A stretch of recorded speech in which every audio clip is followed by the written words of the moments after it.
बालेश्वर घटना को गुरुतर भाव में नि आवश्यक सरकार तरफ पदक्षेप नि वर्तमान मध्य मु एम्स को जाऊँगी सेठी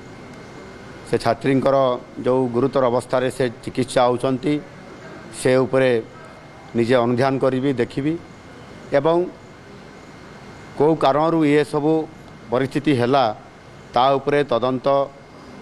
कमिटी आम उच्च शिक्षा विभाग तरफ कराही रिपोर्ट तुरंत आसीबो एवं ता उपरे निश्चित भाव में कार्यानुष्ठान नियाजिबो। आगामी दिन में मध्य ये जो घटना घटी ताहा उपरे सरकार तीक्ष्ण नजर रहिबो जे भविष्यत रे विभिन्न कॉलेज मानकरे प्रतिष्ठान मानकरे टेक्निकल कॉलेज हो किंबा जनरल कॉलेज हो जोटी तो साधारण भाव में कौटी रैगिंग हुए कौटी सेक्सुअल हारासमेंट करा जाए